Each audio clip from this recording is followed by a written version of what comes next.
வடசென்னை எம்பியாக இருக்கிறார். அவர் ஆந்திராவில் போய் கலந்துக்கும் போது ஆட்சி செய்துட்டு இருக்கிறோம் அப்படின்னு பெருமையாக சொல்லி பேசிட்டு வந்திருக்கிறாரு. அது நம்ம தெலுங்கு ஆட்கள் நம்ம தான் வந்து ஆட்சியிலேயே இருக்கோம் அப்படின்னு அவர் வந்து யதார்த்தத்தை பேசியிருக்கிறார். திராவிடத்துடைய அந்த ஒரு இதுவே வந்து கேட்டிங்கன்னா அந்த போலித்தனம் தான். இங்கே இப்போ தமிழ் பேரில் காட்டுற பற்றும் தமிழ்நாட்டின் தமிழர்கள் பேர் காட்டும் அந்த பற்று அல்ல அந்த பாசம் அந்த வீர உணர்ச்சி இது எல்லாமே போலி. ஆச்சரியமாக இல்லை. ஏன்னா திராவிடம் என்பதே நான் ரொம்ப நாளாக சொல்லிட்டு இருக்கேன். திராவிடம்ங்கிறது போலி திராவிடம். இவர்கள் இருக்கிறதுலேயே சாதி வெறி பிடித்தவர்கள் யார்? இந்த தமிழர்கள் என்ற போர்வையில் இங்கே தமிழ்நாட்டில் நடமாடும் பிறர். ஆந்திராவில் போய் அடகு வைக்கப்பட்டிருக்கிறது. அப்போ தலைநகர் அடகு வைக்கப்பட்டா என்ன தப்பு? இல்லை மாற்றினா என்ன தப்பு? ஒரு இன்வெஸ்ட்மெண்ட் பாருங்க. நீங்க அதாவது எல்லாத்தையுமே நீங்க வந்து எப்படி பார்க்கணும்னா பொருளாதார ரீதியில் தொலைநோக்கு திட்டத்தோட பார்க்கணும். இல்லை தொலைநோக்கு திட்டம் பொருளாதார நுணுக்கம் தெரியணும் உங்களுக்கு. நீ சமூகவியல் மட்டும் தெரிஞ்சா பத்தாது. பொருளாதாரம் ஒரே ஒரு தீக்குச்சிங்க வத்தி குச்சி சரிங்களா? 76 லட்சம் அது இன்வெஸ்ட்மெண்ட். மூலதனம் வந்து ஒரே ஒரு தீக்குச்சி 76 லட்சம். புரியுதுங்களா? திராவிட மாடல் உங்களுக்கு கரெக்டா புரியுதா? சொல்லுங்க. மாநகராட்சியில உங்களை எல்லாரையும் வாழ வைக்கிறது ஒரு கொசு தெரியுங்களா உங்களுக்கு? உங்களை எல்லாம் வாழ வைக்கிறது ஒரு கொசு. அந்த கொசு வகையை அடிச்சுட்டு போனாங்களாம் டெய்லியும் அப்படின்னு கணக்கு. டெய்லி நீங்களும் நான் லட்சக்கணக்கில் அதெல்லாம் லட்சக்கணக்கில் கோடி போகுது. ஒரு ஊழலை தேர்ந்தெடுத்து இந்த வார சர்க்காரியா விருது பெறுபவர் இல்ல பெரும் அமைப்பு அப்படின்னு சொல்லி நம்ம அறிவிக்கிறோம். ஒரு வாரம் இந்த வாரம் கோவை மாநகராட்சி ஆதார் எண்ணுன்னு சொல்லி ஒரு போட்டோ காப்பி வச்சா யாரு போய் வந்து வெரிஃபை பண்ண போறது இல்ல. அப்போ அந்த காலத்தில் நாங்கள் வந்து என்ன பண்ணோம்?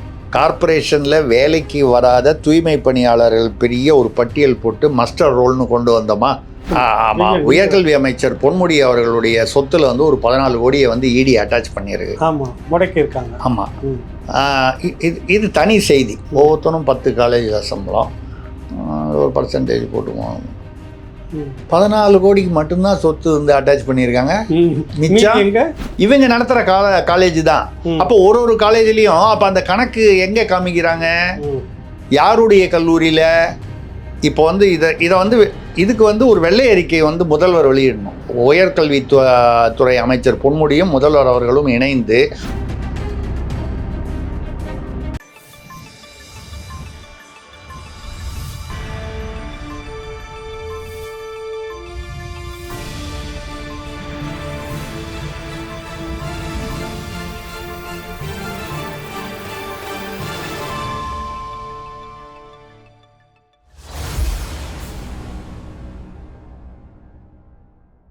ராவணா பார்வையாளர்கள், தமிழ் உறவுகள் மற்றும் ராவணா நல உரிமைகளுக்கு வணக்கம். இந்த வாரம் திருசக்தியார் கேள்வி பதில் தொடங்குகிறது.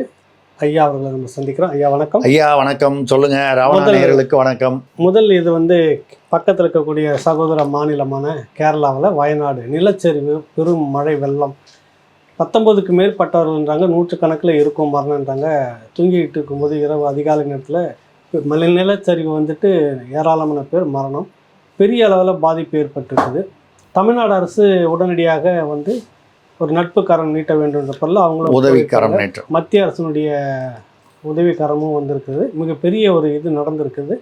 ஒரு அனுதாபத்தை தெரிவித்து விட்டு நம்ம நிகழ்ச்சிக்குள்ளே போகிறோம். ஆமாங்க. அதாவது இந்த கேரளா போன்ற மலைப்பகுதி, நான் வயநாடு கூட 2 தடவை போயிருக்கேன். அது மிக அழகான பகுதி, ரம்மியமான பகுதி. அதாவது நீங்கள் அதில் ட்ராவல் பண்ணும்போது காடு, அந்த காட்டு வழியில் தான் போனோம். வயநாட்டுக்கு போகும்போது சும்மா நீங்கள் சர்வசாதாரணமாக வந்து மான் ஓடிக்கிட்டு இருக்கும், யானை விட்டு, அதாவது நீங்களாம் கடங்கடா அப்படின்ற மாதிரி யானை அது பாட்டில் நடந்து, நான் சொல்கிறது காட்டு யானை அது பாட்டில் நடந்து போயிட்டுருக்கோம். இப்படி ஒரு ரம்மியமான ஒரு இயற்கையோட ஒன்றிய ஒரு சூழ்நிலை உள்ள இடம் அது வயநாடு. பட் மலைப்பகுதி அப்படிங்கிறதுனால இந்த மாதிரி நிலச்சரிவுகள் அதெல்லாம் நடக்குது. இயற்கை பேரிடர்கள், எந்த இயற்கை பேரிடர் நடந்து அதனால் மக்கள் பாதிக்கப்பட்டாலும் அது வந்து அவர்கள் யாராக இருந்தால் என்ன, கேரளாவாக இருந்தாலும் அது வந்து நம்மளுடைய வருத்தத்தை தெரிவித்துக் கொள்கிறோம். தமிழ்நாடு அரசு வந்து அதற்கு உதவிக்கரம் நீட்டி எந்த அளவுக்கு உதவி செய்ய முடியுமோ அதை செய்கிறது வந்து பாராட்டப்பட வேண்டிய விஷயம். நல்லது. முதல் கேள்வியே ஒரு சர்ச்சையான கேள்வி. என்ன விஷயம்னாக்கா, சீனிவாசன் கொளத்தூர் அங்கேருந்து கேட்டிருக்கிறாரு. முன்னாள் அமைச்சர் ஆற்காடு வீராசாமி, மிக மூத்த ஒரு தலைவராக திமுகவில் இருக்கக்கூடிய ஆற்காடு வீராசாமியுடைய மகன், அதை கலாநிதி வீராசாமி எம்பி, வடசென்னை எம்பியாக இருக்கிறார். அவர் ஆந்திராவில் போய் கலந்துக்கும் போது அங்கே வந்து பேசியிருக்கிறாரு. தெலுங்கு நாங்கள் தான் அங்கே மெஜாரிட்டியாக இருக்கிறோம், நாங்கள் தான் அங்கே ரூல் பண்ணிட்டு தமிழ்நாட்டில் ஆட்சி செய்துட்டு இருக்கிறோம் அப்படின்னு பெருமையாக சொல்லி பேசிட்டு வந்திருக்கிறாரு. அதை பற்றி திருசக்தியாருடைய கருத்து என்ன அப்படின்னு கேட்குறாரு. சாதி இல்லை என்று சொன்ன அந்த பெரியாரிஸ்டுகள் அந்த வழி வந்த திமுகவினர் இருந்ததை குறிப்பிட்டு கேள்வி கேட்குறாரு. இல்லை, இது வந்து ஒன்றும் பெரிய எனக்கு ஒன்றும் ஆச்சரியமா இல்லை. இது வந்து சாதாரண விஷயம். அவர் உள்ளதை சொல்லியிருக்கிறார், உண்மையை சொல்லியிருக்கிறார். என்ன வழக்கமாக அந்த உண்மையை வந்து தமிழ்நாட்டுக்குள்ளே சொல்கிறது இல்லை. அது எங்கே போய் சொன்னால் உபயோகம் இருக்குமோ அங்கே போய் சொல்கிறது. கைத்தட்டலுக்காக வந்து வசனம் பேசுகிறாங்க இல்லையா, அந்த மாதிரி வந்து அவர் ஆந்திராவில் போய் சொல்கிறார். தமிழ்நாட்டுக்குள்ளே அப்படி சொல்லிடுவாரா? இங்கே தமிழ் அன்னை முத்தமிழர் தமிழ் வித்தகர் நாங்கள் வந்து தமிழுக்காக இல்லை, தமிழுக்காக எங்கள் உயிரையே கொடுப்போம், அப்படி அதை கொடுப்போம் இதை கொடுப்போம்னு பேசுவாங்க. இதெல்லாம் இங்கே பேசிட்டு அங்கே போய்ட்டு இதெல்லாம் நம்ம ஆட்கள் போகிறது வருதுன்னு தெலுங்கில் வந்து அது நம்ம தெலுங்கு ஆட்கள் நம்ம தான் வந்து ஆட்சியிலேயே இருக்கோம் அப்படின்னு அவர் வந்து யதார்த்தத்தை பேசியிருக்கிறார். அந்த யதார்த்தத்தை வழக்கமாக அதுதான் அந்த திராவிடத்துடைய அந்த ஒரு இதுவே வந்து கேட்டிங்கன்னா அந்த போலித்தனம் தான். இங்கே இப்போ தமிழ் பேரில் காட்டுற பற்றும் தமிழ்நாட்டின் தமிழர்கள் பேர் காட்டும் அந்த பற்று அல்ல அந்த பாசம் அந்த வீர உணர்ச்சி இது எல்லாமே போலி அப்படிங்கிறத இதை வழக்கம் போல் திராவிடத்தில் அங்கே போய் நிரூபிச்சிருக்கார் அவர். ஆச்சரியமா இல்லை. ஏன்னா திராவிடம் என்பதே நான் ரொம்ப நாளாக சொல்லிட்டு இருக்கேன். திராவிடம்ங்கிறது போலி திராவிடம், இது ஒரு நாடகம்ங்கிறது நம்ம ரொம்ப வருஷமாக சொல்லிக்கிட்டு இருக்கோம். அது அந்த வரிசையில் வந்து அதே வகையில் அவர் வந்து போய் சொல்லியிருக்காரு. இப்போ தமிழ்நாட்டில் வந்து கிட்டத்தட்ட 31 அமைச்சர்கள் இருக்காங்க. அதில் 9 அமைச்சர்கள் வந்து தெலுங்கை தாய்மொழியாக கொண்டவர்கள். இதில் மேலேருந்து கீழ் வரைக்கும் லிஸ்ட் பண்ணுறாங்க.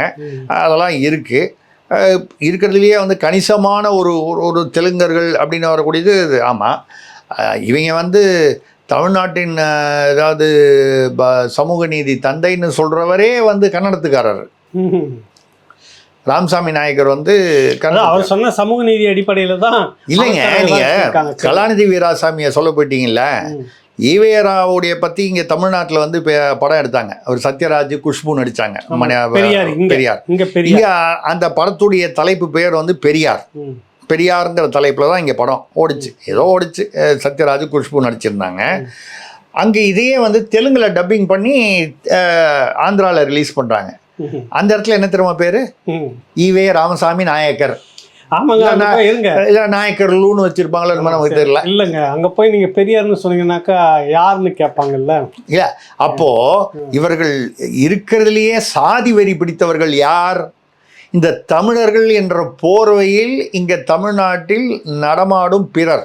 நான் வந்து தெலுங்கர்களோ மலையாளிகளோ கன்னடத்தவரோ வடக்கத்தவரோ எந்த இவராக இந்தியர் என்ற முறையில் எல்லாரும் இங்கே இருக்காங்க. தமிழ்நாட்டில் இருக்கிறவங்க எல்லாரையும் தமிழர்கள் தான் நம்ம வந்து அப்படிதான் நம்ம எடுத்துக்கிறது. முன்னாலே பேசியிருக்கோம். ஆனால் சொல்றாங்க இவர்கள் வந்து அங்கே போகும்போது ஈவே ராமசாமி நாயக்கர்னு பேர், இங்கே பெரியார்னு பேர். அப்போ இது யாரை ஏமாத்துறதுக்கு வேலை? இது தொடர்ந்து செஞ்சுட்டு வராங்க. இது ஒன்றும் ஆச்சரியமா இல்லை. இன்னும் ஒன்று தான் மிச்சம் இருக்கு. அது செஞ்சுட்டா இருக்கு. ஆமா, அதை செஞ்சுட்டா இந்த திராவிடத்துடைய அந்த எந்த காரணத்துக்காக திராவிடம் வந்து வெற்றி அடைஞ்சிடும். அந்த ஈவேரா பீரியட்ல இருந்து வந்து நோக்கமோ அந்த நோக்கம் வெற்றி பெறும். அதுக்கு முற்றுப்புள்ளி ஆயிடும், நிறைவு பெறும். தயவு செய்து சொல்லுங்களா அந்த நோக்கத்தை. சென்னையிலிருந்து தமிழ்நாட்டுடைய தலைநகரத்தை ஓங்கோலுக்கு மாத்திடுறது. அது ஒன்று பாக்கி இருக்குது, நிறைவேறாமல் இருக்குதுன்றீங்க. பண்ணிட்டா முடிஞ்சு போச்சு இல்லை? திராவிடம் நிறைவேறிடுச்சு இல்லை? திராவிடத்தோட நோக்கம் நிறைவேறிடுச்சு இல்லை? ஏங்க, ஹைதராபாத்துக்கு பதிலாக வந்து அமராவதி வந்து வச்சு இப்போ அமராவதிக்கு வந்து திட்டம் ஒதுக்குறாங்க. ஏன் ஒதுக்குறாங்க, எப்படி ஒதுக்குறாங்க, அதெல்லாம் ரைட்டு, ஏதோ நடக்குது பட்ஜெட் விவாதங்கள்லாம். அப்போ பண்ணாங்கல்ல. ஏன் வந்து தமிழ்நாடு என்ன கொஞ்சம் தள்ளி இருக்கு, வேற ஒரு இதில் இருக்கு, வேற ஒரு மாநிலத்துக்குள்ள தமிழ்நாட்டுடைய தலைநகராக இருக்கு. தமிழ்நாட்டுடைய இப்போ போய் இவர் கலாநிதி வீராசாமி பேசுனதுனால தமிழ்நாட்டுடைய தமிழர்களுடைய தன்மானமே ஆந்திராவில் போய் அடகு வைக்கப்பட்டிருக்கிறது. அப்ப தலைநகர் அடகு வைக்கப்பட்டா என்ன தப்பு? இல்லை மாற்றினா என்ன தப்பு? தப்பே இல்லை, ரொம்ப ரொம்ப நியாயமானது. ஓங்கோல் செட்டியாருக்கு கோபம் நியாயமானது. இல்ல, ஓங்கோலுக்கு வந்து நம்ம சென்னையை வந்து தலைநகரத்தை வந்து விட்டுட்டு ஓங்கோலை வந்து நம்மளுடைய தலைநகரமா மாத்திருவோம். இது வந்து கொள்கையினுடைய இது வந்து நிறைவேறும். திராவிடம் வந்து நிறைவேறும். இதுக்கு முன்னோடியா தான் கலாநிதி வீராசாமி மாట్లాடி இருக்காரு, பேசியிருக்காரு. தெலுங்கே வருது பாருங்க, கொஞ்சம் கொஞ்சம் நமக்கு தெரிஞ்ச தெலுங்கு வெளியில வருது. நம்மளும் போய் நாளைக்கு யாரு கண்டா உங்க தலையெழுத்து என் தலையெழுத்து எப்படி இருக்குதோ, ஓங்கோல்ல போய் உட்காந்து அங்க ஒரு இடத்த வாடகை எடுத்துட்டு ராவணா டிவி திருசக்தியார் பதிலு ஏமண்டி பாகுன்னாரா அப்படின்னு சொல்லி நீங்களே என்ன கேட்டு நானும் வந்து தெலுங்குல பேச வேண்டிய ஒரு சூழ்நிலை தமிழர்களுக்கு உருவாகுமோ என்னமோ தெரியல, பார்க்கலாம். ரெண்டாவது ஒரு முக்கியமான கேள்வி, மாதவராஜன் மடிப்பாக்கம். சரிங்க. கோவை மாநகராட்சி சில்லூர் தீயை அணைக்க குப்பையில எரிஞ்ச தீயை அணைக்க 76 லட்சம் ரூபாய் செலவு என்றும், அதில் 27 லட்சம் டீ காஃபி செலவு என்றும் கணக்கு காட்டியிருக்கிறார்களே, எத்தனை ஆயிரம் பேர் தீயணைப்பில் ஈடுபட்டு இருப்பார்களோ தெரியல அப்படின்றாரு. ஒரு 1000 பேர், அதாவது இல்லை இருங்க, ஒரு 1000 பேர் வேலை செய்தான்னு அந்த கணக்கு இல்லைங்க. நீங்கள் வந்து டீ காப்பின்னா ஒரு டீ வந்து எவ்வளோ 20 ரூபா வருமா, 10 ரூபா வருமா, 15 ரூபா வருமா இல்லையா? ஒரு 2 வேலையோ 3 வேலையோ குடிக்கலாம். எவ்வளோ ஒரு நாளைக்கு 50 டீயாக குடிப்பாங்க ஒரு ஆள். 3 டீ குடித்தாலே ஜாஸ்தி. அப்போ ஒரு 50 ரூபா 60 ரூபா வரும். சரிங்களா? நீங்கள் வந்து அவங்க சொல்கிற கணக்குக்கு 27 லட்ச ரூபா 11 நாளைக்கு அப்படின்னு சொன்னால் ஒரு நாளைக்கு கிட்டத்தட்ட 2.5 லட்ச ரூபா வருது. நீங்கள் ஒரு 60 ரூபா அப்படின்னு வகுத்தீங்கன்னா எவ்வளோ 1000 பேர்னு நீங்கள் கணக்கு போட்டு தெரிஞ்சுக்கலாம். டீயை அணைக்கிறதுக்கு முதல்ல எத்தனை நாள் ஆச்சுங்க ஐயா? எதுங்க? 11 நாள் அனுப்பிச்சிருக்காங்க. ஆமாம், ஒரு நாளுக்கு கணக்கு. ஆமாம், ரைட்டு. அதுவே ஒரு நாளைக்கு 7 லட்ச ரூபா வருது. அதில் 2 லட்சம் 2 லட்ச ரூபாய் 2.5 லட்ச ரூபா வந்து டீ காப்பி கணக்கே வருது. இதில் வந்து அதுக்கப்புறம் வந்து ஜேசிபி எடுத்தது, அப்புறம் அந்த தண்ணீரை கொண்டு வந்தது, இப்படி அப்புறம் வாகனங்களுக்கான செலவு. இது என்ன தமாஷுன்னு கேட்டிங்கன்னா, இந்த திருப்பூர் அதை சுற்றி உள்ள பகுதிகளெல்லாம் உள்ள குப்பைகளை வந்து இப்போ நம்ம பள்ளிக்கரணையில் கொண்டு போய் கொட்டுறாங்களே, அந்த மாதிரி ஒரு பெரிய குப்பை கிடங்கு. அந்த குப்பை கிடங்கு அது என்ன தானாக பற்றிக்கிச்சா எவனாவது பற்ற வச்சுட்டானா தெரியல, ஒரு தீ அங்கே விபத்து ஏற்பட்டிருக்கிறது. அதை அணைப்பதற்கு நிறைய தீயணைப்பு வீரர்கள் இவங்கெல்லாம் வந்திருக்காங்க, உண்மைதான். காலையிலேருந்து நைட்டு வரைக்கும் 11 நாள் தீ அணைச்சாங்களா? இதுவே ஒரு கேள்வி. ஒரு தீ அணைக்கிறது எப்பவுமே அப்படிதாங்க. எதுக்கு எடுத்தாலும் நீங்கள் ஏதாவது ஒன்று குறை மாதிரி பேசுகிறீங்க. அந்த செலவெல்லாம் எப்படி நீங்கள் பிரித்து போட்டு பார்க்கணும். பஸ் அந்த வண்டிக்கு எல்லாத்துக்கும் காற்று அடிச்சிருப்பாங்கல்ல, நீங்கள் என்ன வேணாலும் அடிச்சிருப்போம். அதுக்கு காசு கணக்கில் வருமா? 11 நாளில் தான் அணைச்சாங்களா, எல்லாம் 2 நாளில் அணைச்சிட்டு 11 நாள் சொன்னாங்களா? நம்ம அதுக்குள்ளே போகலை. 11 நாள் அவங்க சொல்கிறத நம்ம வந்து அப்படியே நம்பிடுவோம். நம்ம இந்த 11 நாளில் டீ காப்பி செலவு மட்டும் 27 லட்சம்னா 2.5 லட்சம், 76 லட்சம். ஆமாம், 76 லட்சம். ஒரு குப்பை கிடங்கு தீயை அணைப்பதற்கு எதற்கு இவ்வளவு செலவு அப்படிங்கிறது 76 லட்சம். முதல்ல அதுவே புரியல. ஏன் எரிஞ்சதுன்னு இப்போ தெரியுதுங்களா? ஆமாம் ஆமாம். ஒரு பாருங்க, ஒரு இன்வெஸ்ட்மெண்ட் பாருங்க. நீங்க அதாவது எல்லாத்தையுமே நீங்க வந்து எப்படி பார்க்கணும்னா பொருளாதார ரீதியில் தொலைநோக்கு திட்டத்தோட பார்க்கணும். ஆமாம், இல்லை தொலைநோக்கு திட்டம், பொருளாதார நுணுக்கம் தெரியணும் உங்களுக்கு. நீங்க சமூகவியல் மட்டும் தெரிஞ்சா பத்தாது. பொருளாதாரம் ஒரே ஒரு தீக்குச்சிங்க, வத்தி குச்சி, சரிங்களா? 76 லட்சம். அது இன்வெஸ்ட்மெண்ட். மூலதனம் வந்து ஒரே ஒரு தீக்குச்சி, 76 லட்சம். புரியுதுங்களா? திராவிட மாடல் உங்களுக்கு கரெக்டா புரியுதா? நாங்க எப்படி முதலீடுகளை ஈர்க்கிற மாதிரி வந்து செலவுகளை வந்து எப்படி கொண்டு வருவோம்னு தெரியுதா? இப்படிதான் ஒரு தீக்குச்சியை வச்சுக்கிட்டு யாரும் ஆனா நம்ம வந்து யாரையும் குறை சொல்லல, யாரோ ஒரு தீக்குச்சி, முதலீடு ஒரு தீக்குச்சி. முதலீடு செய்தது யாரு என்று நமக்கு தெரியாது, அது பண்ணிட்டாங்க. அதை அணைக்கிறதுக்கு 76 லட்சம், அதுல 27 லட்சம் டீ காப்பி. இதுல 2.5 லட்ச ரூபாய் ஒரு நாளைக்கு வருதா? நீங்க அதை டீ காஃபின்னு மட்டும் அப்படியே மொட்டையா சொல்லக்கூடாது ஐயா. டீ காஃபின்னு மட்டும் இல்லை, ஒரு நிமிஷம் இருங்க, நான் முழுசா சொல்றதை கேட்டுருங்க. நீங்க 2.5 லட்சம் ஒரு நாளைக்குன்னா 100 ரூபாய் ஒரு டீ காஃபிலாம் வச்சுக்கிட்டீங்கன்னா கூட 2500 பேர் தீ அணைப்புல ஈடுபட்டிருக்கணும். நம்ம கேள்விப்பட்ட வரைக்கும் சில நூறுகள் தான் வந்து அங்கே தீயணைப்பு வீரர்கள் இருந்ததாக சொல்கிறாங்க. இவங்க ஒரு நாள் காலையிலேருந்து ராத்திரி வரைக்கும் தீயை அணைக்காமல் இவங்க பாட்டில் காலையிலேருந்து ராத்திரி வரைக்கும் டீ குடிச்சிக்கிட்டே இருந்தால் தான் இவ்வளோ செலவாகும். சரி, ரைட்டு, இது ஒரு பக்கம். இது பத்திரிகைகள் இது செய்தி வந்த உடனே கோவையில் அங்கே துணை மேயர், இப்போ அந்த மேயர் தான் இப்போ நீக்கிட்டாங்களே, அதனால் வந்து டிசைன் பண்ணிட்டாரு. இப்போ துணை மேயர் வந்து சொல்கிறாரு, எல்லாரும் வெளியில் வந்து இதை பற்றி விமர்சனம் பண்ணி பேசுகிறாங்க. டீ காப்பி செலவுக்கு 27 லட்சமா என்று ஒரு பத்திரிகை எழுதியிருக்கிறது. ஏதோ ஒரு பத்திரிகை அவன் கேட்டிருக்காங்க. அவர்களுக்கு நாம் தெளிவாக வந்து சொல்கிறோம், இந்த மாதிரி செய்திகளை திரித்து வெளியிடக்கூடாது. டீ காப்பிக்கு மட்டும் 27 லட்சம் இல்லை, உணவு வகைகள் பழ வகைகள் சேர்த்து தான். பஜ்ஜி, போண்டா, பக்கோடா, அப்புறம் இதெல்லாம் சாப்பிட்டுக்கிட்டு தான் தீ அணைக்கிறோம். ஆமா, எனர்ஜிக்கு. எனக்கு என்ன புரியலன்னா, இந்த தீயணைக்கும் வீரர்கள்லாம் டீ சாப்பிடணும், காஃபி சாப்பிடணும், சாப்பாடு இதெல்லாம் ரைட்டு, பழம்லாம் சாப்பிட்றாங்க. எனர்ஜி வேணும் இல்லை சார் களத்தில். ஆமாம், போட்டு 27 லட்சத்துக்கு சாப்பிட்ருக்காங்க. அப்படின்னா வந்து ஒரு கிட்டத்தட்ட ஒரு நாளைக்கு அவங்க வந்து 2500 வீரர்கள், அவங்களுக்கு வந்து இவ்வளோ செலவு பண்ணி ஒரு 2000 பேருக்கு மேலேயாவது வீரர்கள் இருக்கணும், இவ்வளோ செலவு பண்ணியிருக்கணும். அதாவது 76 லட்சம் கணக்கு எழுதணும். அதில் எப்படி கணக்கு எழுதுறதுன்னா, ஏதோ எங்களால் இதில் இவ்வளோலாம் போட்டு டீ காஃபி செலவில் 27 லட்சம். இப்போ நம்ம எவ்வளோ வந்து இதிலெல்லாம் எழுதலையா, கோயிலுடைய அறநிலையத்துறை கணக்கில் போய் பார்த்தீங்கன்னா இந்த டீ காஃபி டிஃபன் கணக்கு வந்து அதிகமாக இருக்கும் அறநிலையத்துறையுடைய கோயில்களுடைய செலவில். கோயில்களில் அறநிலையத்துறையில் பக்தர்களுக்கு டீ காஃபி கொடுக்குறாங்க, வந்து போகிற பக்தர்களுக்காக கொடுக்குறாங்க. அங்கே உள்ள அதிகாரிகள் எவ்வளோ பேர் அதிகாரிகள், நீங்கள் அந்த கணக்கை பார்த்தீங்கன்னா ஒரு நாளைக்கு ஒவ்வொருத்தரும் வந்து 1000 கணக்கில் டீ காஃபி பஜ்ஜி சாப்பிடணும். அவன் வீட்டில் சாப்பிடாமே வந்தால் கூட அவ்வளோ சாப்பிட முடியாது, இவ்வளோ பேர் சேர்த்து. இதை மாதிரி கோயில்களில் கணக்கு இருக்குது நிறைய. அது வழக்குகள்லாம் கூட சொல்றீங்க. மாநகராட்சியில் இவங்களை எல்லாரையும் வாழ வைக்கிறது ஒரு கொசு தெரியுங்களா உங்களுக்கு? உங்களை எல்லாம் வாழ வைக்கிறது ஒரு கொசு. அந்த கொசு வகையை அடிச்சுட்டு போனாங்களாம் டெய்லியும் அப்படின்னு கணக்கு. டெய்லி நீங்களும் நான் லட்சக்கணக்கில் அதெல்லாம் லட்சக்கணக்கில் கோடிக்கணக்கில் இப்படிலாம் வந்து இருக்கு இல்லையா. நம்மனால வந்து நான் ஒரு நல்ல ஐடியா சொல்கிறேன் ஏகலைவன் சார்.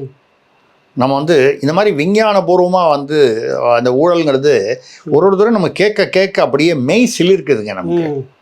ஏன்னா எனக்கு தெரிஞ்சு ஒரு காலத்தில் வந்து தமிழர்கள் வந்து மிகப்பெரிய விஞ்ஞானிகளாகலாம் இருந்திருக்காங்க. நம்ம ஆதி காலத்தில் தமிழர்கள் எவ்வளோ விஞ்ஞானத்துக்கெல்லாம் வந்து அவங்க வந்து தமிழகத்தில் இருந்திருக்காங்க.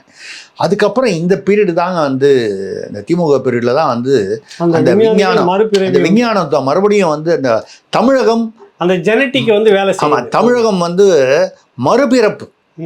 அதுக்கப்புறம் அந்த மரபணு வேலை, அதாவது புறநானூறு சங்க இலக்கியங்கள் காலத்துக்கு அப்புறம் தமிழர்கள் வந்து மறுவாழ்வு பெற்றது வந்து திராவிட முன்னேற்ற கழகம். திராவிடத்தில் அதுலேயும் முக்கியமாக திமுக பீரியடில் தான். அதை வந்து நம்ம மரியாதை செலுத்தும் வகையில் இந்த வாரத்திலேருந்து இந்த வாரத்திலேருந்து நம்ம ஒரு இருக்கிறதுலையே விஞ்ஞானபூர்வமான ஊழல் எதுவோ, ஏன்னா நிறைய போட்டி இருக்கும் நமக்கு. நம்மளுடைய வேலையே தான் இந்த போட்டிகளுக்கு நடுவில் ஒரு ஊழலை தேர்ந்தெடுத்து இந்த வார சர்க்காரியா விருது பெறுபவர் இல்ல பெரும் அமைப்பு அப்படின்னு சொல்லி நம்ம அறிவிக்கிறோம். ஒரு வாரம் இந்த வாரம் கோவை மாநகராட்சி நம்மளுடைய முதலாக நாம் பெருமையுடன் அறிவிக்கும் சர்க்காரியா விருதை பெறுகிறது என்பதை பெருமையுடன் தெரிவித்தோம். டீ காபி 27 லட்சம், சாப்பாடு 27 லட்சம், டீ காபி செலவு 76 லட்சம். அதனால இந்த வார சர்க்காரியா விருது பெறுபவர் கோவை மாநகராட்சி தலைவர், அவர் இல்லைன்னா துணை மேயர். அதான் கோவை மாநகராட்சி இந்த பெறுகிறது. வாரம் நம்ம வந்து இந்த போட்டியில வந்து நிறைய பேர் கலந்துப்பாங்க தமிழ்நாட்டுல இருந்து. அப்ப அந்த விருதை வந்து நம்ம அவங்களுக்கு வழங்கிடலாம் ஐயா. இந்த வார விருது அவங்களுக்கு. ஆமா, அடுத்த வார விருதுக்கு ஊழல் வந்து யார் வந்து பண்றீங்களோ தயவு பண்ணி அதெல்லாம் வந்து கரெக்டா எங்களுடைய கவனத்துக்கு கொண்டு வாங்க. அந்த விருதை நாங்க வாரம் கொடுக்கறதா. அது என்ன பெரிய விருது, நீங்க அடுத்தது சொல்றேன் கேளுங்க. நீங்க வேல்முருகன் பண்ருட்டி, சரிங்க, நீங்க இப்ப சொன்ன தலை சுத்தி போயிடும் உங்களுக்கு. சரி, இது வேற எனக்கு ஒரு கவலையா இருக்கு. வயசுல நீங்க மூத்தவர், எதனா சோர்வு என்ன ஆயிடக்கூடாது. அதனால ஒண்ணு இல்லை, அண்ணா பல்கலைக்கழகத்தினுடைய இணைப்பு கல்லூரிகள்ல 189 பேராசிரியர்கள், 189 பேரும் 10 கல்லூரிகளில் ஒரே நேரத்தில் பணிபுரிந்து இருக்கிறார்கள். சிலர் வந்துட்டு 5 பேர் வந்து கிட்டத்தட்ட 10-15 கல்லூரிகளுக்கு மேலே ஒரே பேராசிரியர் வந்து வேலை செய்து சம்பளமும் வாங்கியிருக்கிறாரு. இந்த விட்லாச்சாரியர் படம் பார்த்தீங்களா? திடீர்னு நாங்கள் சின்ன வயசு தேட்டரில் பார்க்குறப்ப ஒருத்தர் அப்படியே 10 தெரிவார். 10 பேர் வந்து நின்றுட்டாங்க பத்தியா அப்படின்னு நினைப்பாங்க. இல்ல அந்த மாதிரி இதுல வருது இந்த செய்தியை நான் படித்தேன். அண்ணா பல்கலைக்கழகத்தோட அதனுடைய இணைப்பு பெற்ற அங்கீகாரம் பெற்ற கல்லூரிகளில் ஆய்வு பண்ணதில் 189 பேராசிரியர்கள் அறப்போர் இயக்கம் இந்த விஷயத்தை வெளியே கொண்டு 10-11 ஒவ்வொருத்தரும் 10 கல்லூரியில் வந்து பேராசிரியராக இருக்கிற மாதிரி சம்பளம் வாங்குறாங்க ஒரே ஆள். இதில் அதிகபட்சமாக ஒருத்தர் வந்து 32 கல்லூரியில் வந்து வேலை பார்க்குற மாதிரி 32 அந்த புண்ணியவானை கண்டுபிடிச்சி எப்படி இல்லை எங்கிட்ட அந்த டாப் 5 உடைய பேர் இருக்கு எங்கிட்ட. நம்ம ஒரு நாகரிகம் கருதி அந்த பேர் ஏன்னா விசாரணையில் இருக்கும் பொழுது நம்ம அதை பேசக்கூடாதுங்கிறதுனால அந்த பெயர்களை சொல்லலை. இதுக்குள்ள இருக்கு 5 பெயர்கள் டாப் 5 டாப் 10 அப்படிங்கிற மாதிரி டாப் 5 அந்த பேர் வந்துருச்சு. ஆனால் அதாவது அந்த 5 பேர் வந்துட்டு எத்தனை கல்லூரிகளில் வேலை செய்யறாங்க அவங்க? 10க்கு மேற்பட்டது. சரிங்க. 10லேருந்து 32 வரைக்கும் இருக்கு. 10, 11 இந்த மாதிரி. அவன் 10 கல்லூரியில் சம்பளம் வாங்குறான்னா என்ன ஆடிட்டு, என்ன தணிக்கை துறை, என்ன நிர்வாகம், ஒரே ஆளு ஒரு இடத்துல போட்டோ வந்து ஏங்க தலைகீழா ஒட்டி இருப்பாராம். ஆமா, ஒரு இன்னொரு கல்லூரியில் இளம் வயசு போட்டோ கொடுத்துரு. அதே மாதிரி அந்த ஆதார் எண் இருக்கு இல்லையா, வேணும்ட்டு அதுல ஒரு 4 எண்களை வந்து மாற்றி விடுவது. இப்போ ஆதார் எண்ணுன்னு சொல்லி ஒரு போட்டோ காப்பி வச்சா யாரு போய் வந்து வெரிஃபை பண்ண போறது இல்லை. அப்போ அந்த காலத்துல நாங்க வந்து என்ன பண்ணோம், கார்பரேஷன்ல வேலைக்கு வராத தூய்மை பணியாளர்கள் பெரிய ஒரு பட்டியல் போட்டு மஸ்டர் ரோல்னு கொண்டு வந்தோமா. மிகப்பெரிய அளவில் பேசப்பட்டது, மிகப்பெரிய அளவில் பேசப்பட்டது. கலைஞர் முதல்வராக இருக்கும்போது வந்தது 50 வருஷம் முன்னால. இப்பெல்லாம் நான் ரொம்ப சின்ன பையன், இப்படி கூட ஊழல் பண்ணுவாமா அப்படின்னு. அதாவது ஆட்களே கிடையாது.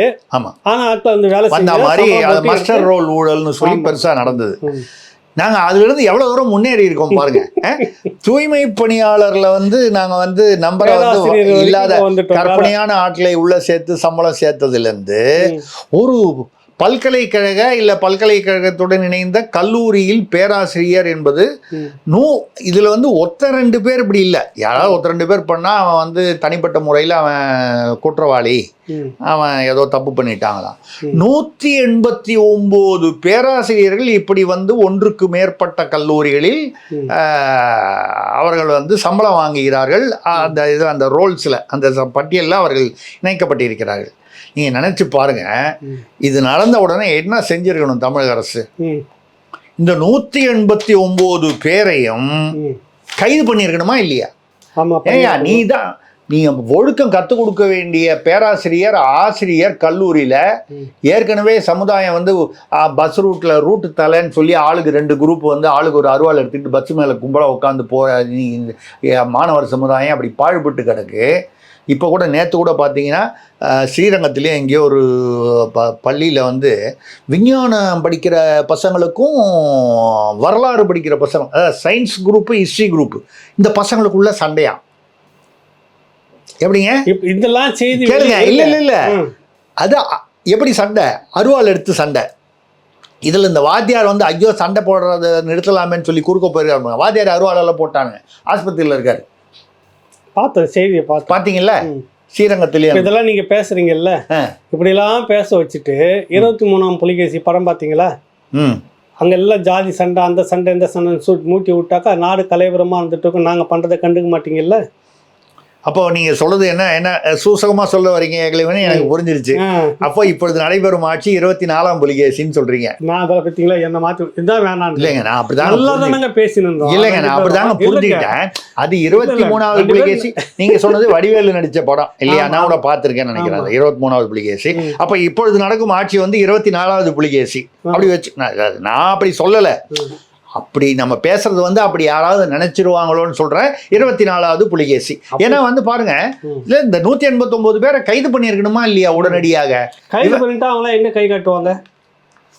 மொத்த காசு நானே வாங்கிட்டு போயிட்டேன். நான் அதுக்காக இருங்க, மொத்த காசு நானே வாங்கிட்டு போயிட்டு நீங்க வேடிக்கை பார்த்து உட்காந்துட்டீங்களா கேட்போம்ல. இப்போ நீங்க வந்து இதை சொல்லும்போது எனக்கு ஒரு செய்தி ஞாபகம் வருது. சரிங்க ஐயா. இது எதேச்சியா ஞாபகம் வருது. நீங்க வந்து என்ன ஒன்றும் தப்பா நினைக்க வேண்டாம். அதெல்லாம் நினைக்கிறேன். ஆமா, உயர்கல்வி அமைச்சர் பொன்முடி அவர்களுடைய சொத்துல வந்து ஒரு 14 கோடியை வந்து இடி அட்டாச் பண்ணியிருக்கு. ஆமா, முடக்கி இருக்காங்க. ஆமா, இது தனி செய்தி. இப்ப நம்ம பேசுனதுக்கு தொடர்பு இருக்காது என்று நாம் நம்புவோம். சம்பந்தம் இல்லை, இருக்காது. பட் எனக்கு என்ன ஒரு டவுட்டுன்னா, 189 பேராசிரியர், ஒவ்வொருத்தரும் 10 காலேஜ் சம்பளம், ஒரு பர்சன்டேஜ் போட்டுவோம், 14 கோடிக்கு மட்டும்தான் சொத்து வந்து அட்டாச் பண்ணியிருக்காங்க. மிச்சம் இந்த கேள்வி வருதா இல்லையா? நம்ம கணக்கு பார்த்தா பக்கத்தில் சில சைபர்லாம் வரணுமே. 14க்கு பக்கத்தில் 2 சைபராவது குறைஞ்சபட்சம் வரணுமே. ஏன் எங்களுக்கு மட்டும் காலேஜுகளாக வருது?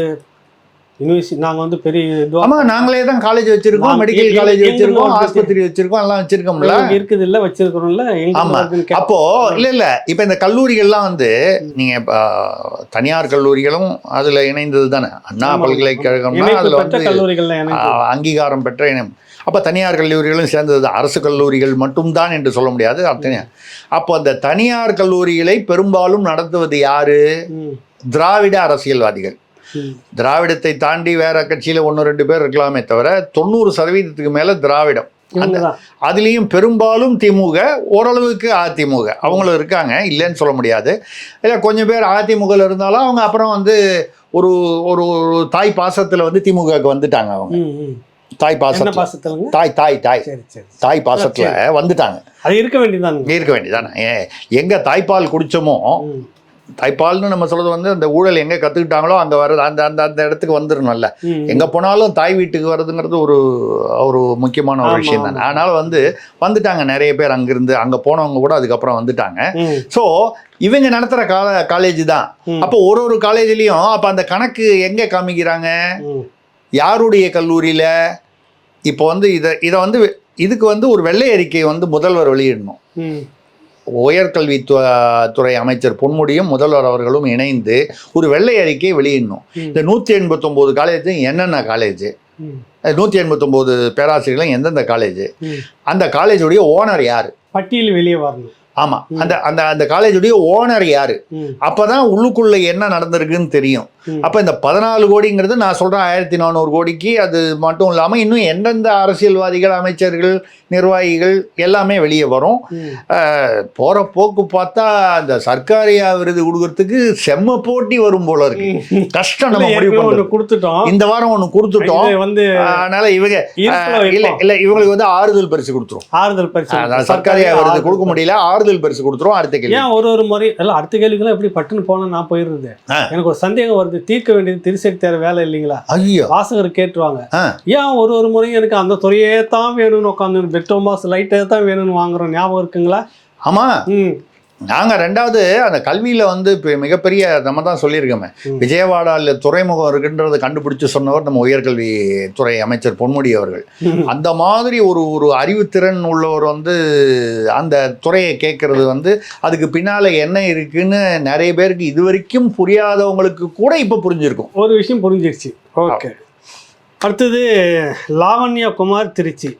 திருப்பூர் வெள்ளக்கோவில் பள்ளி பேருந்து ஓட்டுநர் தனக்கு மாரடைப்பு என்பது புரிந்ததும் பேருந்தை ஓரமாக நிறுத்தி குழந்தைகள் உயிரை காப்பாற்றி இருக்கிறாரு. அதை பற்றி என்ன நினைக்கிறீங்க? பார்த்தோம் அந்த காட்சியை. ரொம்ப அதாவது ஒரு ஆள் மனுஷன் வந்து தனக்கு ஏதோ ஆகப்போகுதுன்னு தெரியுது, தன்னுடைய உயிரை காப்பாற்றி கொள்ள வேண்டும் என்று எந்த முயற்சியும் எடுக்கல. அவர் முதல்ல அவருக்கு வந்தது வந்து அவருடைய கடமை, பணியின் கடமை. பள்ளி குழந்தைகள் வந்து இருக்காங்க, நமக்கு ஏதாவது மயக்கம் போட்டு விழுந்துட்டானா சாக போறோம்னு அவருக்கு தெரியாம இருக்கலாம். அட்லீஸ்ட் ஒரு மயக்கம் வருதுன்னு தெரியும். அந்த மயக்கம் வந்து மரணமா இருக்கும்னு அவருக்கு தெரியாது. அப்படி தெரிஞ்சுட்டா நம்மெல்லாம் கடவுளாயிடுவேன். அதனால வந்து அது வேற. வந்து அப்படி இருக்கிற நிலைமையில கூட வண்டியை வந்து லெஃப்டில் ஓடிச்சு கொண்டு போய் ஓரமாக பத்திரமா எங்கேயோ ஒரு மரத்தடியிலையோ ஏதோ ஒதுக்குப்புறமா வந்து நிறுத்திட்டு அந்த குழந்தைகள், ஏன்னா நடு ரோட்டில் இவர் அப்படியே மயக்கம் போட்டு விழுந்து அப்படி இருந்தாருன்னா வண்டியை ஏதாவது மீடியன்லேயோ எங்கேயாவது செவத்துலேயோ போய் எங்கேயாவது வேறு வண்டியிலையோ மோதி கிட்டத்தட்ட 30-35 குழந்தைகள் என்னமோ இருந்தாங்கன்னு சொல்கிறாங்க. அவங்களுடைய உயிர்களுக்கு இதாக இருக்கும், சேதமாக இருக்கும். அது இல்லாமல் ஓரமாக கொண்டு போய் நிறுத்தினாருன்னா அவருடைய கடமை உணர்வு பாருங்க, எவ்வளோ பொறுப்பாகவும் கடமை உணர்வும். வாங்குற சம்பளத்தை சம்பளத்துக்கு தான் வேலை செய்கிறார்.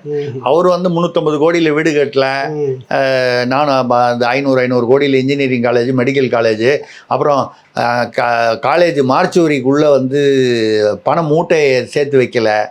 அவர் ஏதோ சம்பளம் வாங்கி ஏதோ கஷ்டப்பட்டு குடும்பம் நடத்துகிறவர். அவருக்கு இருக்கிற பொறுப்புணர்வு பாருங்க. அதை நினைக்கும் பொழுது அவர் தமிழ்நாட்டை சேர்ந்தவர் என்ற முறையில் நம்ம பெருமைப்படுகிறோம். அந்த வருத்தத்துக்கும் வேதனைக்கும் நடுவுல ஒரு பெருமைப்படுகிறோம். அந்த குடும்பத்திற்கு நம்மளுடைய என்ன சொல்றது நன்றியை தெரிவிக்கிறோம். நம்முடைய நன்றியை தெரிவிக்கிறோம். அப்படிப்பட்ட ஒருவரை வந்து குடும்பத் தலைவராக கொண்ட அந்த குடும்பத்திற்கு தமிழ்நாட்டு மக்கள் சார்பில் அந்த குழந்தைகளுடைய பெற்றோர்கள் சார்பில் நன்றி தெரிவிக்கிறோம். ஆனால் அங்கே ஒரு கேள்வி நமக்கு வருது. அங்கே என்ன கேள்வி வருதுங்க? விஷ சாராயம் குடிச்சுட்டு செத்து போனவனுக்கு 10 லட்சம் ரூபாய், ஒரு 38 குழந்தைகளுடைய உயிரை காப்பாற்றிருக்காரு பொறுப்புணர்வோட, அவருக்கு 5 லட்சம் ரூபாய் தமிழ்நாடு அரசு. நியாயம்தான். அதில் வந்து வருமானம் என்ன கொடுத்தாரா அரசுக்கு? வருமானம் கொடுத்துருக்குறாங்களா அரசுக்கு? இல்லை, நான் சொல்ல வர்றது வந்து நான் வந்து அரசை விமர்சனம் செய்யவில்லை. நம்ம எப்பவுமே அரசை விமர்சனம் செய்யறது நம்ம நோக்கம் இல்லை, அது நம்மளுடைய எண்ணம் இல்லை. குடிமகன் பெரியவங்களா, ஓட்டுநர் பெரியவங்களா, நீங்களே சொல்லுங்க. இல்ல நான் அரசு யாரை மதிக்கல. அதை தாண்டி நான் என்ன சொல்ல வரேன்னா, தமிழ்நாட்டு மக்களுக்கு நம்ம தமிழக முதல்வரும் தமிழக அரசும் சொல்லும் செய்தி, இந்த கதையினால் அறியும் நீதின்னு சொல்ற மாதிரி இந்த கதையினால் அறியும் செய்தி என்னன்னா, இந்த மாதிரி பொறுப்புணர்வோட இருந்து 5 லட்சம் ரூபாய் வந்து நீங்க வந்து உயிர்களை காப்பாற்றி வாங்கணுமா, கம்முன்னு போய் விஷசாராயம் குடிச்சிட்டு 10 லட்சம் ரூபாய் குடும்பத்துக்கு வாங்கி கொடுத்துட்டு போறதா, எப்படியும் சாவ போறேன். ஏன்னா மந்திரி நேரடியாக வந்து பாராட்டு தெரிவிக்கிற மலவனையெல்லாம் வச்சுட்டு அங்கே செக்கை கொடுப்பாரு. அந்த பெருமை வேணுமா உங்களுக்கு? அதான் சொல்றேன். இப்ப இவருக்கு வந்து மலையப்பன் என்கிற அந்த ஓட்டுநருக்கு முதல்வர் வந்து வாழ்த்து, அதாவது அவருக்கு நன்றி தெரிவிச்சு பாராட்டு நன்றி தெரிவிச்சிருக்காரு. ஆனா கள்ளசாராயம்னா பாருங்க, அவர் உதயநிதி அமைச்சரே நேர போய் அந்த உடல் இப்படி இருக்கு அதை தாண்டி அந்த செக் அப்படி மேல கொடுக்குறாரு அந்த குடும்பத்துல. உதயநிதி இப்ப நேரம் போனாரா, மலையப்பன் வீட்டுக்கு போனாரா, இல்ல யாராவது அமைச்சர்? குடிமகன் முக்கியங்களா? அதான் சொல்றேன். அதனால குடிமகன் கூட சொல்லக்கூடாதுங்க, குடிப்பிரியர் முக்கியங்களா? மதுப்பிரியர். அதுவும் வந்து விஷ மதுப்பிரியர். நீங்க சாதாரண மதுப்பிரியரா இருந்தா அது அவ்வளவு வெயிட் இல்லாது.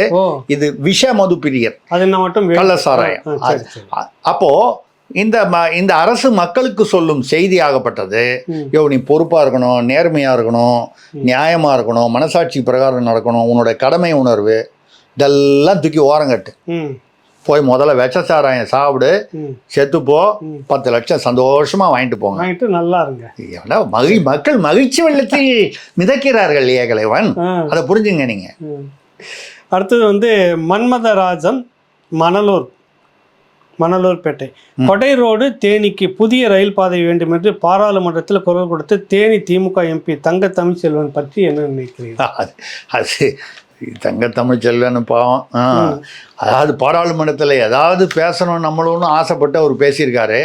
ஆனால் வந்து ஒரு 2022-23 மதுரை டு போடிநாயக்கனூர் 90 கிலோமீட்டருக்கு ரயில் பாதை அமைச்சு அது கோடை ரோடு வழியாக தான் வருது. அவர் கேட்குற ரயில் பாதை 2 வருஷமா இருக்கு ஏற்கனவே. அது தெரியாமல் அந்த தொகுதியில் அவர் வந்து மறுபடியும் வந்து எம்பியா வந்து தேர்தலில் நின்று இந்த முட்டாள் ஜனங்க அவருக்கு ஓட்டு போட்டு பாராளுமன்றத்துக்கு அமிச்சு அறிவுபூர்வமான இந்த கேள்வியை அவர் கேட்டிருக்காரு. நம்ம வந்து ஒரு எம்பியை வந்து அந்த மாதிரி எதுவும் நம்ம முட்டாள் கிட்டாலாம் நம்ம சொல்லக்கூடாது. அது வந்து நாகரிக குறைச்சல். நம்ம வந்து அவர் முன்ன பின்ன இருக்கலாம், அதுக்காக நம்ம வந்து அந்த வார்த்தையெல்லாம் சொல்லக்கூடாது. என்ன வார்த்தையை சொல்லக்கூடாது? முட்டாள், மக்களை முட்டாள்தனமாக இருக்கிறார்கள் என்று சொல்லலாம். ஒரு எம்பியை பார்த்து மக்கள் பிரதிநிதியை சொல்லலாமா? சொல்லக்கூடாது, நியாயம் இல்லை இல்லை. அதனால வந்து நம்ம வந்து சொல்லக்கூடாதுங்க, முட்டாள்னு சொல்லிடக்கூடாது, இல்லை முட்டாள்தனம்னு சொல்லிடக்கூடாது. அப்போ வந்து அறிவுபூர்வமான ஒரு கேள்வியை கேட்டிருக்காரு.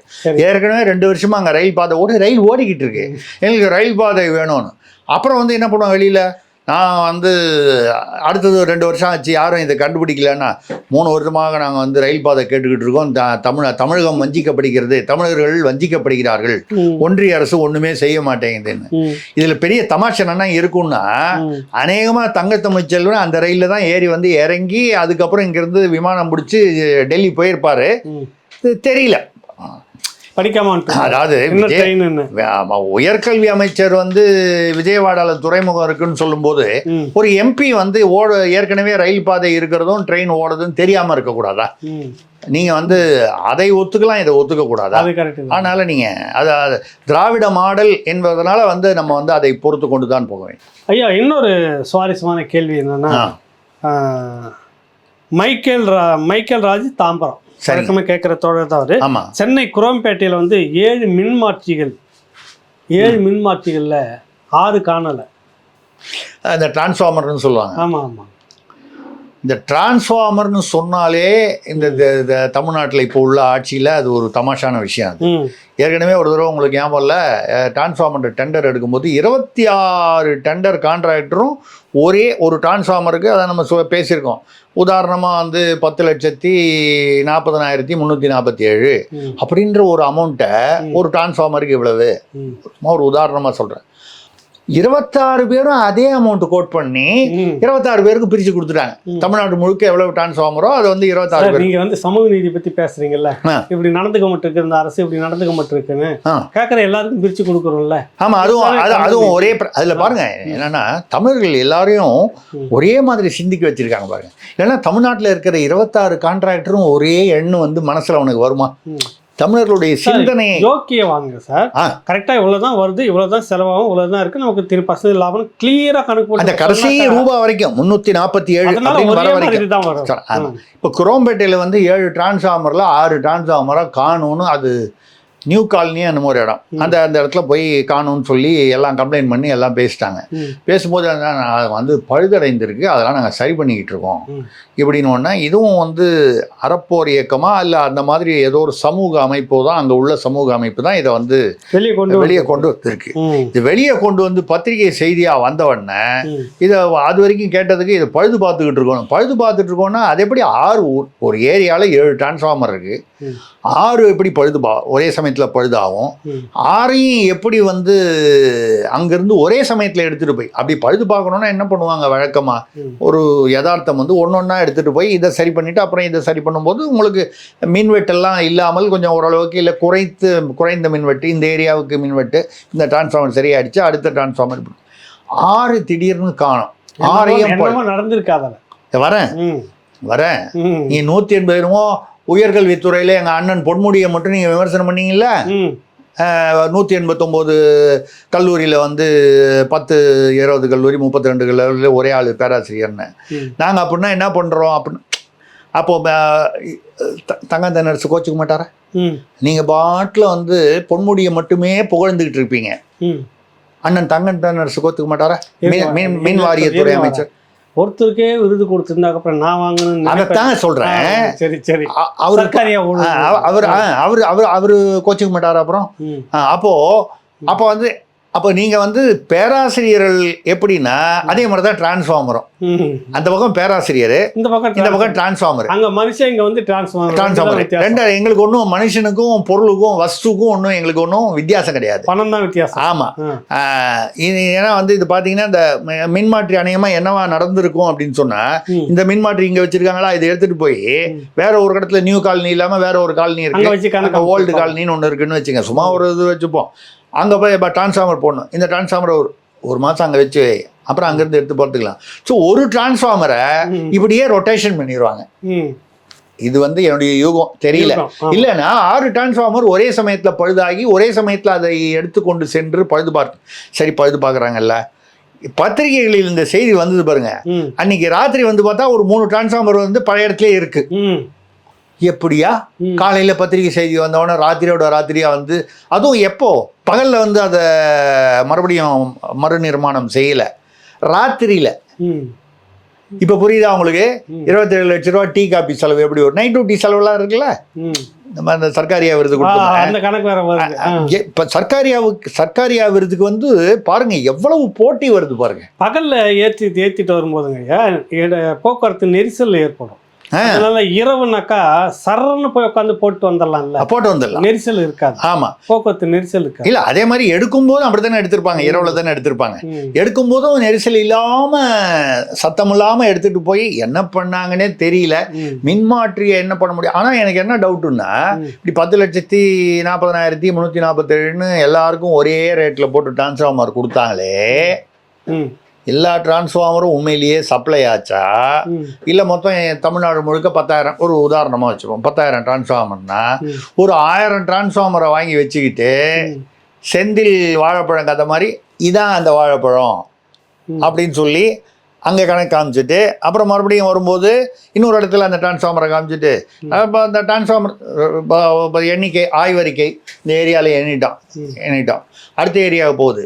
நான் ஒரு காலத்தில் பேங்க்கில் இப்போ நான் வேலை பார்த்தேன் இல்லையா, அதிகாரியாக இருக்கும் பொழுது அப்போ ஒரு கிராமப்புற வங்கி ஒரு கிளையில் இருந்தேன். அப்போ வந்து இந்த மாட்டுக்கு லோன் கொடுப்பாங்க, மாடு வாங்குறதுக்கு லோன் கொடுப்பாங்க கிராம மக்களுக்கு. அப்போ அந்த அக்ரிகல்ச்சர் ஆஃபீஸர், விவசாயத்துறை வேலை அதுக்குன்னு ஒருத்தர் இருப்பார். அவர் என்ன பண்ணுவார், மோட்டார் சைக்கிளில் போகும்போது சுந்தரராமன் என் கூட வாங்கலேன், அந்த கடன் ரெக்கவரிக்காக வசூலுக்காக போவோம், ஒரு கிராமமாக போவோம். ஒரு கிராமத்துலேயும் நிறையா அந்த விவசாயிகளுக்கு இல்லை மாடு வளர்ப்பவர்களுக்கு கொடுத்துருப்போம். அது என்ன பண்ணணுன்னா பார்த்தீங்கன்னா, போனோன்னா அந்த அங்கே ஒருத்தர் ஆறுமுகம் இருப்பா, அவர்கிட்ட கூப்பிட்டு, அப்போ அவன் மாடு எங்கேப்பா, இங்கே தான் எங்கே மேய்ஞ்சிட்டு அது பாருங்கள், அந்த கருப்பு கலர் மாடு அது பாருங்கள், அது இருக்கு பாருங்கள், அதை மேய்து பாருங்கள், ரைட். அதிகாரி வந்து என் கூட வந்து ஒரு அடிக்க அடிச்சுப்பார் அவர். அது என்னென்னா இதே அதுக்கப்புறம் சரி ஆறுமுகம் முடிஞ்சு போச்சு, ஏழுமலை 4 தெருவில் ஏழுமலை உன் மாடு எங்கே இருக்குது, இங்கே தான் எங்கே மேய்ஞ்சிட்டு அப்படியே வரும்போது அதுக்குள்ளே இந்த கருப்பு மாடு இருந்தது, ஆறுமுகம் மாடு, இதை விரட்டி விட்ருவாங்க, அது மேடி ஏறி அந்த பக்கம் போய் நிற்கும். அதான் இருக்க இது என்ன ஆறுமுகம் மாடும் கருப்பாக இருந்துச்சு சார். மாடுன்னா 4 கலரில் தான் இருக்கும், இந்த மல்டி கலர்லையா இருக்கும், மாடுன்னா கருப்பு கலரில் இருக்கும், ஏதோ ஒரு 3-4 கலரில் தான் இருக்கும். அப்புறம் மறுபடியும் ஏழுமலையை தாண்டி இன்னும் அந்த பக்கம் சோழமலை மாடு இங்கே தான் எங்கேயா மேய்ஞ்சிக்கிட்டு இருக்கான், நீங்களே தேடி கண்டுபிடிச்சிங்க. என்ன கலரில் இருக்கும், கருப்பு. அது இன்னும் இந்த கிராமத்தில் எல்லாரும் கருப்பு கலர் மாடாவே வாங்குறீங்க சார். கருப்பு கலருக்கும் எங்களுக்கும் ஒரு ராசி இருக்குது சார், அதனால வாங்கினேன் சார். இப்படி ஒரு மாட்டையே வந்து கிட்டத்தட்ட ஒரு 10 பேர் காமிப்பான் வேற வேற இடத்துல. அதுக்குள்ள இங்கிருந்து நம்ம மோட்டார் சைக்கிள் சுற்றி கித்தி ரோட்ல போறதுக்குலாம் வயக்காட்டில் நடுவில் இப்படி விரட்டி விட்டுருவோம், அங்கே போய் நிற்கும். அது இதுல என்னன்னா, அந்த மாட்டோட காதுல வந்து ஒரு சீரியல் நம்பர் போட்டு பேங்க்ல வந்து போடுவாங்க, தொங்க விட்டுருப்பாங்க. இவங்க என்ன பண்ணுவாங்கன்னா அந்த காதை அறுத்துருவானுங்க, தொங்கட்டான அறுத்துருவானுங்க. அதான் அந்த சீல் இருக்கிறத அதை அறுத்துருவானுங்க. அப்ப நீங்க நம்பர் வந்து அதே மாடுன்னு நிரூபிக்க முடியாது இல்ல. எனக்கு இது வந்து நான் சொல்றது வந்து 1977, 50 வருஷம் ஆக போகுது. நம்ம தமிழ்நாடு இன்னும் மாறல. ஸோ அப்போ மாட்டுக்கு நடந்தது இன்னைக்கு வந்து பேராசிரியருக்கு நடக்குது, மின்மாற்றிக்கு நடக்குது. சந்தோஷம். அடுத்து குணசேகர் ஓமன்ல இருந்து கேள்வி கேட்டிருக்கிறாரு. சரிங்க. ஒரு 27ஆம் தேதி, இப்போ போன 27ஆம் தேதி நிதி ஆயோக் கூட்டத்தில் பிரதமர் கூட்ட எல்லா முதலமைச்சரும் கலந்துக்கிற அந்த விஷயத்தில் தமிழ்நாடு முதலமைச்சர் ஸ்டாலின் அவர்கள் புறக்கணித்திருந்தார். நிதியை வந்து எங்களுக்கு தமிழ்நாட்டுக்கு பட்ஜெட்டில் துரோகம் பண்ணிட்டாங்க, நாங்கள் புறக்கணிச்சிருக்கிறாரு. உண்மையான காரணம் என்னவாக இருக்கும் அப்படின்னு கேட்குறாரு. இதை வந்து உண்மையான காரணம் என்னன்றதை விட வந்து இப்போது ஏதோ ஒரு வீடியோவில் பார்த்த நம்ம பாஜக தலைவர் எச் ராஜா கிண்டலாக வந்து சொல்லியிருக்காரு. ஏன் முதல்வர் போகலை அப்படின்னா, எச் ராஜாவுடைய கருத்தை வந்து நம்ம வந்து ஒன்றும் நம்ம எடுத்துக்கல. அவர் இப்படி சொல்லியிருக்காரு அப்படிங்கிறத நம்ம பார்த்தோன்றதை சொல்கிறோம். அவருக்கு முதல்வருக்கு வந்து வழக்கமாக துண்டு சீட்டு எழுதி கொடுக்குறவர் எழுதி கொடுக்கல. தகுந்த நேரத்தில் வந்து துண்டு சீட்டு வராதனால அவர் டெல்லி போக முடியல மீட்டிங்க்குன்னு சொல்லி கிண்டல் பண்ணியிருக்காரு. அவர் கிண்டல் பண்ணுவார், அது விட்டுரும். அவர் அரசியல்வாதி, அவர் ஏதோ சொல்கிறாரு, அவர் கிண்டல் பண்ணுவார், அது ரைட்டு. நம்ம வந்து இப்போது பார்த்தீங்கன்னா இந்த தடவை வந்து தமிழ்நாட்டு வந்து பேரை வந்து சொல்லவே இல்லைன்றாரு. அது கூட அண்ணாமலையெல்லாம் பதில் சொல்லியிருக்காங்க. யூபிஏ அரசாங்கத்தில் வந்து 10 முறை பட்ஜெட் வெளியிட்ட போது அதில் 6 முறை வந்து தமிழ்நாடு பேரே பட்ஜெட்டில் இல்லையே. அப்போ யூபிஏல நீங்கள் அங்கமாக வேற இருந்தீங்களே, அங்கமாக இருந்த மன்மோகன் சிங் பீரியட்லேயே வந்து தமிழ்நாடு பேரை சொல்லாமல் இருந்திருக்காங்களே, அப்போ வந்து நீங்கள் எல்லாம் குரல் கொடுக்கல, இப்போ குரல் கொடுக்குறீங்களே அப்படின்னு கேட்குறாங்க. தமிழ்நாட்டுக்கு அதே மாதிரி ரயில்வே அமைச்சர் அவர் பேர் என்ன, அஸ்வினி வைஷ்ணவ் வந்து தமிழ்நாட்டுக்கு எவ்வளவு கிலோமீட்டர் வந்து 77 ரயில்வே ஸ்டேஷன், இவ்வளவு கிலோமீட்டர் இது ரயில் பாதைகள் இதெல்லாம் போட்டிருக்கோம். 6300 கோடி ரூபாய்க்கு மேலே ஒதுக்கியிருக்கோம். அதாவது பணம் ஒதுக்கிட்டோம். 34,000 கோடி வந்து திட்டங்கள் கொடுத்திருக்கிறோம். அதில் 6,000 தமிழ்நாட்டுக்கு இந்த வருடம் 34,000 கோடிக்கு திட்டம் இட்டிருக்காங்க. அதில் 6,300 கோடி ரூபா வந்து ஒதுக்கீடு செய்து இருக்கிறோம். தமிழ்நாட்டில் பேரை சொல்லணும்னா மாநில வாரியாக எல்லா மாநில பேரும் சொல்கிறது இல்லை பட்ஜெட்டில். அது சொல்லலைன்றதுனால ஒன்றும் இல்லை. அப்படி பார்க்க போனால் எத்தனையோ வடநாட்டில் ஆள்ற மாநிலங்களுடைய பாஜக ஆளும் மாநிலங்கள் உத்தரப்பிரதேசமோ மத்திய பிரதேசமோ குஜராத்தோ இங்கெல்லாம் கூட அந்த பெயர்கள்லாம் சொல்லலை. அதனால் அவங்களுக்கு திட்டங்கள் இல்லைன்னு அர்த்தம் இல்லை. உங்களுக்கு இவ்வளோ கொடுத்துருக்கோம், அப்புறம் 3,500 கிலோமீட்டர் நெடுஞ்சாலை துறையில் கொடுத்துருக்கோம் அவரும் பேசியிருக்காரு. இந்த ஜிதேந்திர சிங் ஒரு அமைச்சரும் வந்து பேசினார். இதெல்லாம் புள்ளி விவரங்கள்லாம் கொடுத்து இவ்வளவு கொடுத்துருக்கோம். ஆனால் வந்து நீங்கள் வந்து அதே மாதிரி 2,000 ஏக்கர் எங்களுக்கு நிலம் நீங்கள் கொடுக்கணும் ரயில்வே துறைக்கு. நீங்கள் இது வரைக்கும் 879 ஏக்கர் தான் வந்து நீங்கள் வந்து நிலம் அடையாளப்படுத்திருக்கீங்க. அவருக்கு புரியல. அவ்வளோதாங்க வாங்க முடிஞ்சது. இல்லைங்க தெரியல. அவங்க வேற எதனா சதுரம் வட்டன்ற பேர்ல உள்ள வந்து கேட்டு அவ்வளவுதான் நாங்க வாங்க முடிஞ்சது. கொஞ்சம் வெயிட் பண்ணுங்க, நாங்க வாங்கி தர்றோம். நாங்க என்ன சொன்னா நீங்க வந்து வேற யாரையும் நினைக்கூடாது. அரசு, நான் சொல்றது தமிழக அரசு. நீங்க வேற எதையாவது நினைச்சிடாதீங்க. நினைக்கிற மாதிரி வருது. இல்ல நீங்க ஏதாவது அப்படியே ரவுண்டா சோதரமா செவ்வகமா எல்லாம் நினைக்காதீங்க. வாங்கி கொடுக்க முடிஞ்சது. இப்பதான் வாங்கியிருக்கோம். நாங்க பொறுமையா இருங்க, நாங்க பார்த்து சரியா வாங்கி தந்துடுறோம். 2,000 ஏக்கரை வந்து நீங்க 879 தான். இதில் இன்னொரு தமாஷ் வந்து தனுஷ்கோடி டு ராமேஸ்வரம் வந்து இப்போ மத்திய, அதாவது இவர்களுடைய பாஷையில் ஒன்றிய அரசு வந்து 17 கிலோமீட்டருக்கு வந்து ஒரு புதிய ரயில் பாதை வந்து அது வந்து அவங்க சாங்ஷன் பண்ணியிருக்காங்க. இது வேணாம், இதை ட்ராப் பண்ணியிருக்காங்க. தமிழ்நாடு அரசு கடிதம் எழுதியிருக்கு. முக்கியமான பாதைங்க. நம்ம தனுஷ்கோடியை பற்றி பேசியிருக்கோம். அதாவது இப்போது இருக்கும் ஒரு பாதை அடிக்கடி பழுதாகி விடுகிறது. அந்த இப்போ கூட அந்த ஒரு பெரிய அந்த தூக்கு பாலம் வந்து கொண்டு போய் ரொம்ப கஷ்டப்பட்டு முந்தா நேற்று தான் நினச்சி அதுக்கு ஒரு பெரிய விழா மாதிரிலாம் கொண்டாடி இருக்காங்க. மிக சிறந்த உழைப்பு. ஒரு இணையாக ஒரு இன்னொரு ரயில் பாதை, ஒரே ரயில் பாதை நம்பி இருந்தால் அது திடீர்னு ரிப்பேர் ஆச்சுன்னா அந்த பகுதியே துண்டாடப்படுகிறது. அதுக்காக அந்த 17 கிலோமீட்டருக்கு மத்திய அரசு ஒத்துக்குது, மாநில அரசு வேணாம் ட்ராப் அப்படின்னு சொல்லி போட்டிருக்கு. இதெல்லாம் வந்து மத்திய அமைச்சர்கள் குறிப்பிட்டிருக்காங்க. இதில் நிதி ஆயோகுக்கு போகலன்றது வந்து தமிழ்நாடு பேரே சொல்லலை, தமிழ்நாடு வந்து நிதி ஒதுக்கலைன்னு சொல்லி முதல்வர் சொல்கிறாரு. இப்போ சரி, போன வருஷம் நிதி ஆயோகு போகிறதுக்கு என்ன சொன்னார்னா, அப்போ நான் வெளிநாட்டு முதலீடுகளை ஈர்ப்பதற்காக நான் போயிட்டேன், அதனால் வர முடியலன்ட்டாரு. அதுக்கு முதல் வருஷம் என்னுடைய தந்தைக்கு வந்து திதி, கலைஞர் ஐயா அவர்களுக்கு வந்து திதி தேவசம்னு சொல்லுவாங்க, திதி, அதனால் வந்து வர முடியலன்னாரு. ஆக 3 வருஷம் ஆட்சிக்கு வந்து நீங்கள் நிதி ஆயோகுக்கு போய் நீங்கள் வந்து உங்களுடைய திட்டங்களை வந்து உட்கார்ந்துக்கிட்டு விமர்சனங்களை தாராளமாக ஒன்றிய அரசை நீங்கள் விமர்சனம் செய்யுங்கள். விமர்சனம் செய்ய வேண்டிய இடத்தில் நீங்கள் செய்ய வேண்டும். அதுதான் எதிர்பார்க்குறோம். அதை பண்ணி உங்களுக்கு தமிழ்நாட்டு மக்களுக்கு வேண்டியதை வாங்கிட்டு வாங்க. விமர்சனம் பண்ணி கேள்வி கேட்டு இப்போ முதலமைச்சர் பிரதமரை நாங்கள் ஏன் எதிர்க்கணும்? நீங்கள் பற்றி சண்டையை முட்டி முடியுங்க. நாங்கள் ஏதோ அண்டர் கிரவுண்டில் கொஞ்சம் சுமூகமாக கை கோக்கலான்னு பார்க்குறேன். நீங்கள் வந்து நேருக்கு நேராக உட்காந்து யுத்தம் போடு சத்தம் போடுன்றீங்க, நீங்கள் போட்டு கொடுக்குறீங்க. நீங்கள் அப்போ நீங்களே கேள்வி யாரையோ நீங்கள் வந்து இப்போ வந்து ஒரு யாரோட ஒரு கேள்வி கேட்டார் ஓமன்லேருந்து, அது என்ன வந்து நீங்கள் என்ன இப்போ என் வாயில் ஒரு பதில் பிடுங்குறீங்க. அப்போ முதலமைச்சர் வந்து அண்டர் கிரவுண்டில் அங்க பிஜேபியோட ஒரு அது வந்து கை கோக்குறாரு. அந்த பயத்துல தான் அங்க போனா வந்து ஏதாவது வாய் உதறிட போகுது, கேள்வி கேட்டு ஏதாவது சிக்கலாயிட போகுதுன்னு பயந்துகிட்டு தான் போலையாங்கிற மாதிரி அர்த்தத்துல அவர் கேட்கிறாரு. நமக்கு அது தெரியல, இருக்கலாம், அவருடைய யூகம் சரியா இருக்கலாம்.